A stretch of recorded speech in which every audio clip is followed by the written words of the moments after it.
it came out that I've got lymphoma, which is kind of cancer. So the shock was, I can't explain it. I mean, you know it, but at the same time, you think like it's happened, you're just observing it's happening to someone else. When I was going through the treatment, I had a thank you cancer list. The positives of having it. I just realized how many people actually care and love me. What is success to you?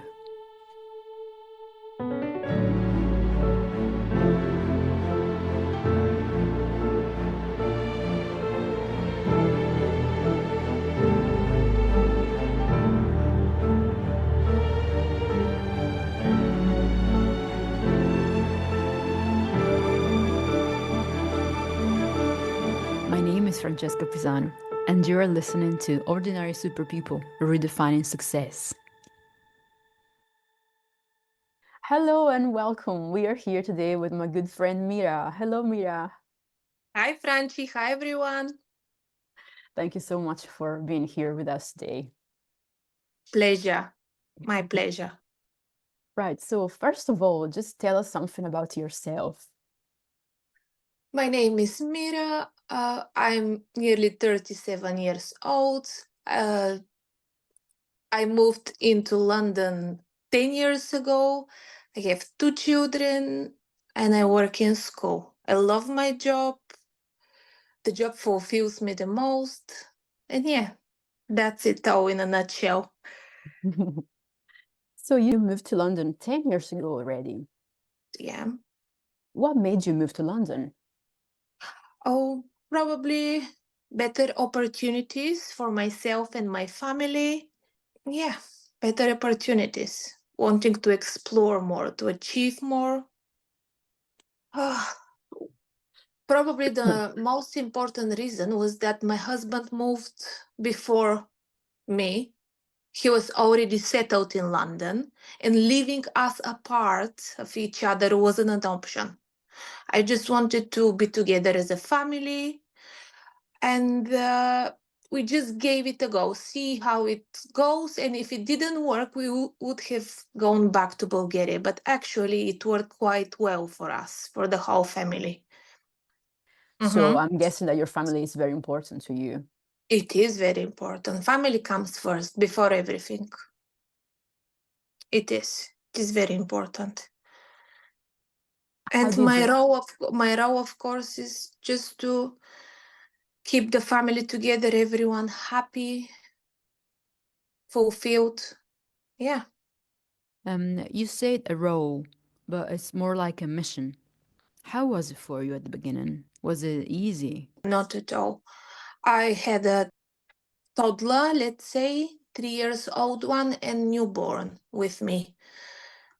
Everything was new to us, the lifestyle, the routine, the educational system, everything. Also, being alone without family and no friends didn't make it easy. So we had to start everything from scratch in terms of housing, socializing, uh, finding a nursery and school for the children. I wasn't working at that time. I was housewife. I had to look after my young daughter, my baby girl. Even the simplest thing, choosing a food for your child. You don't know which one is the best. Language was also a barrier because my language was very basic, let's say.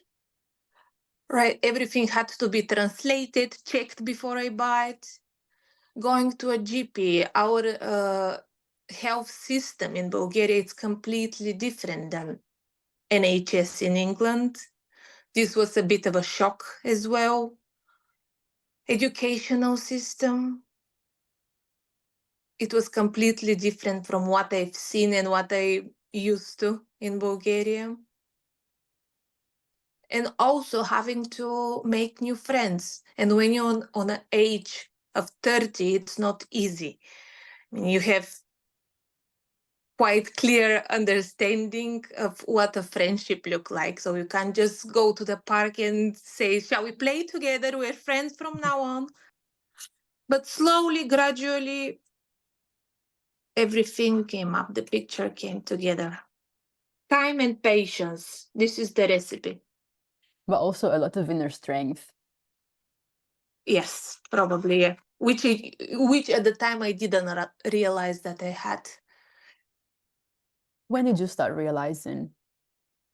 Looking back, probably recently, looking back from where we were and where we are now. Well, you mentioned earlier that your job is what fulfills you the most. Uh, so the current place, the people I work with, the because when I started after my maternity leave, when my daughter started nursery and I went back to work, I wasn't happy at work. Work was a burden. I mean, something that I didn't enjoy at all. So I had to change a couple of working places until I find the place where I am now. And then there met most of my friends. Job is pleasure, but since I joined the last place 6 years ago, time flies. I know that because, of course, you're my friend. First, you're my friend, there, you're my guest in this podcast. I know that you had to face a big, big, big challenge, something unexpected a couple years ago. Would you like to share with us? I would happily share with you, Franci, but as you know, I have done my best to try to forget about it. So I don't know how many details I can recall, but yes, I'm happy to share it with you and your viewers. Right. How did it start? Even thinking now, I can imagine. Yeah, so 3 years ago, I noticed that I've got sore throat. So this was very common. So sore throat, you call the GP, you get checked soon if you're lucky. Uh, and they said that I've got tonsillitis. I was prescribed antibiotic. But this tonsillitis didn't go away. It lasted for a couple of weeks, and I said, that's not normal. Let's go again. So I got checked again. I was treated with different antibiotic, but the soreness, the formation in my throat didn't go away. So it was close to my holiday. I said, okay, when I go back to Bulgaria, I will get checked there privately, because in Bulgaria, private health care is much more affordable than England. So I went in Bulgaria and they said, no, that's not tonsillitis. It should be checked deeply and properly.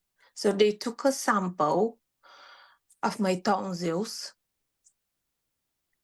and it came out that I've got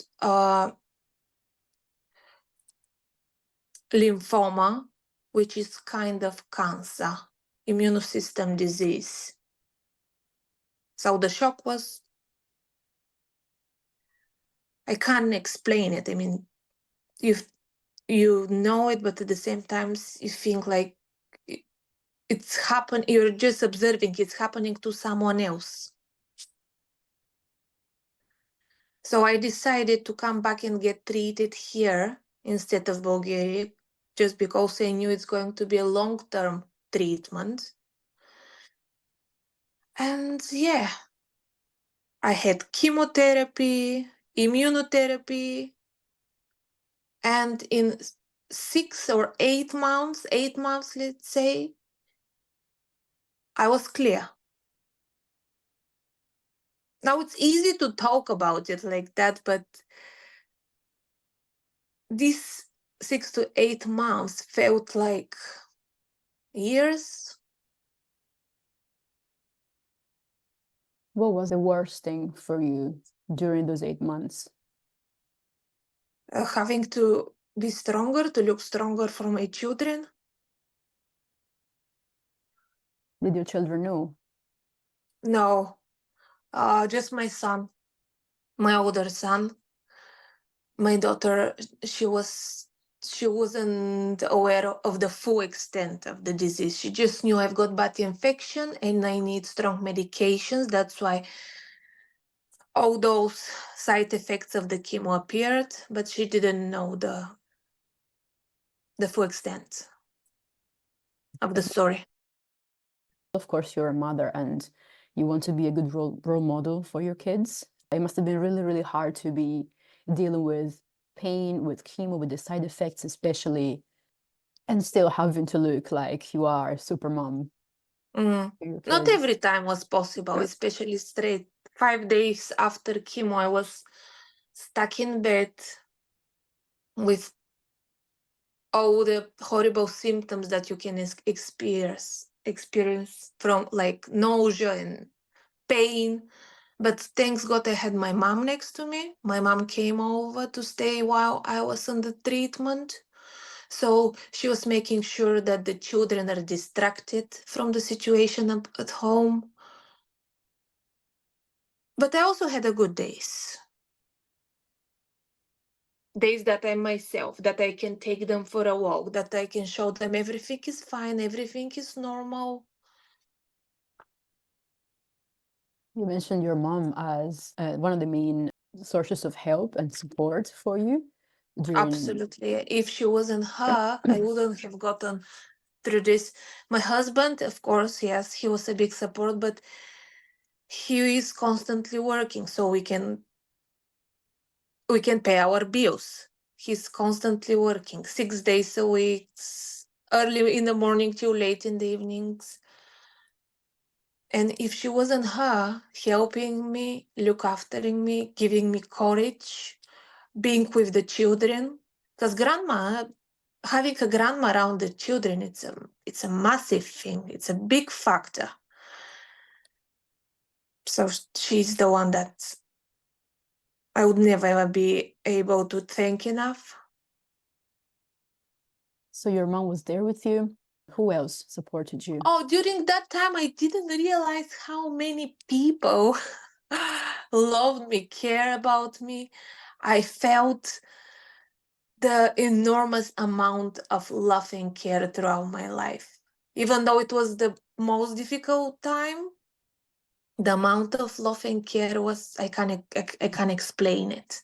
Constantly receiving phone calls, people just coming over to check on me, postcards, flowers. I've never known that so many people actually love and care about me.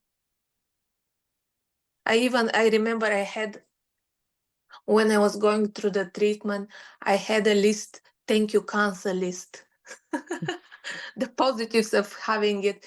And one of the points was this one, that I just realized how many people actually care and love me.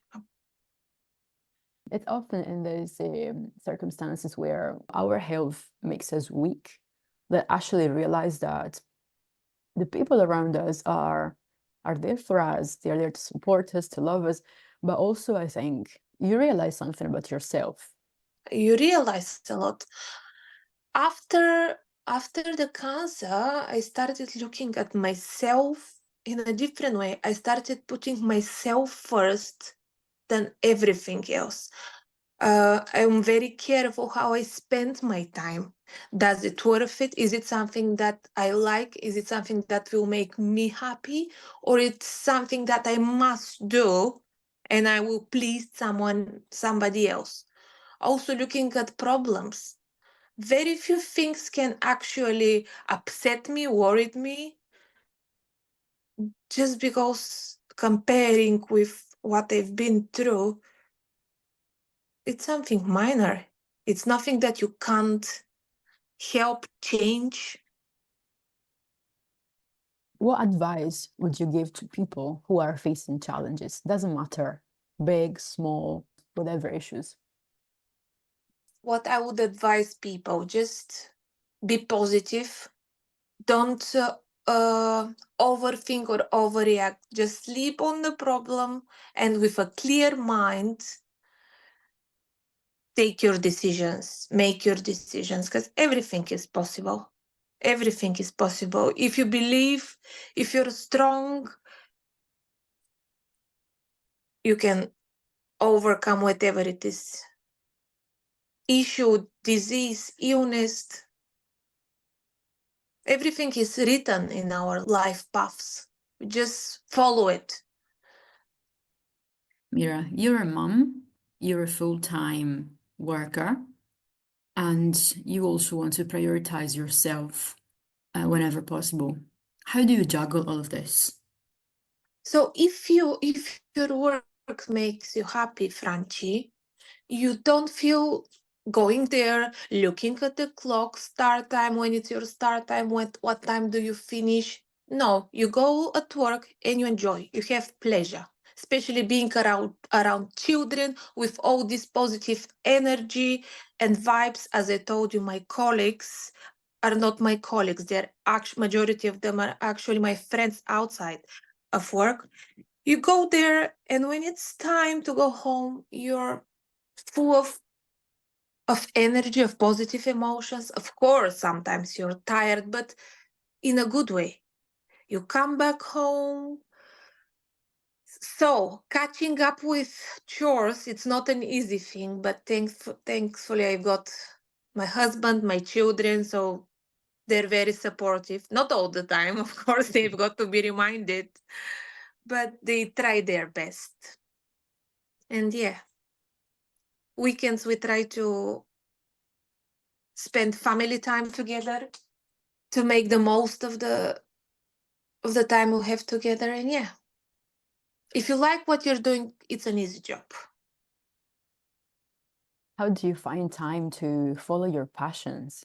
It's not easy, but once or twice a month, twice is probably no, but once a month, let's say I try to dedicate a few hours just for myself, for something that makes me happy, a way of everyone. Just, it doesn't matter whether it will be friends or myself, just me time for my well-being. But it's not easy, no. Very often in life, people spend a lot of time chasing their ideal of happiness or success, which varies for everyone. What is success to you? Oh, for me, Franci, take it step by step, not day by day. Of course, have your long-term plans, ambitions, dreams, but just focus on the one that are more likely to happen sooner. And yeah, first of all, focus on the things that we normally take for granted, like health, uh, friends, family, being together. But as I said, I don't know if it's wrong or right, but for me personally, I don't have long-term plans and ambitions. I just focus on the things that are more likely to happen sooner, yeah. What about happiness? Happiness is everywhere. You just need to see it. Happiness is in the blossom tree. It's in the bird chirping everywhere. Depends what you're looking for. Happiness is all around us.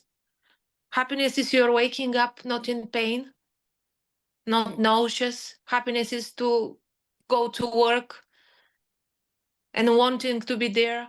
Happiness is to come back and people are waiting for you, asking you how your day was. That's so inspiring. Thank you. I have one last question for you. Would you like to ask me a question? I'd like to ask you a question, Franci. Where do you find all this energy to be all the time so positive, reassuring, calming? Because I know that when I hear to your messages, or when I speak to you, when I hear to your voice messages, or when I speak to you, I know that after that, I've got this feeling of peacefulness in me. Your voice has such a therapeutic effect Oh my on me. goodness. How do You're you do it? Because we all have troubles and issues in our lives, but you never show it. you're too kind. No, You're too that's the kind. truth. Thank you so much for saying this. Thank you for thinking this about me. I think is maybe when I speak to my friends, because my friends are super important to me. They are, I don't know, what really keeps me going, probably. And I want to be there for my friends, like everybody else. I know in life, people have happy moments, sad moments, challenges, joys, blah blah blah. Everything. Life is roller coaster of emotions, of feelings, and of course, I also had terrible times, still do, for several reasons. But for example, if I'm feeling a bit down and I receive a message from a friend, from a friend of mine, or a call, I'm like, wow, they're there for me. Maybe they don't even know how I'm feeling at that moment, but they just happen to think of me and to send me a message, and that cheers me up. That really makes me happy and keeps me going. So I just guess I want to give back. I want to do the best I can. Yeah, I don't know. This question is hard to answer, but thank you so much for your I mean Words. it. Well, Mira, thank you so much for being here with us today. Thank you for sharing your story, which I'm sure will inspire people out there. I hope so. I remember that when I was diagnosed with cancer, I started looking for podcasts and people sharing their stories, people that have gone through the same cancer sharing stories, and I was inspired by a young girl called Nina Junkler. And I remember what effect her videos had on me, the strength, the courage she was giving. And I said, okay, she's done it. I can do it as well. She has gone through it. She has beaten it. I can do it as well. And I you hope did. my story helps other people just to keep going, never give up. Things can't be always black. Thank you, Mira. Thank you, Franci, for listening. It was pleasure being guest in your podcast. And thank you all for listening. Please feel free to share the story with all of your friends, family, colleagues, but especially with those who could use some extra support and inspiration. Help me spread the message. You can write your own definition of success. I'll see you soon with a new episode.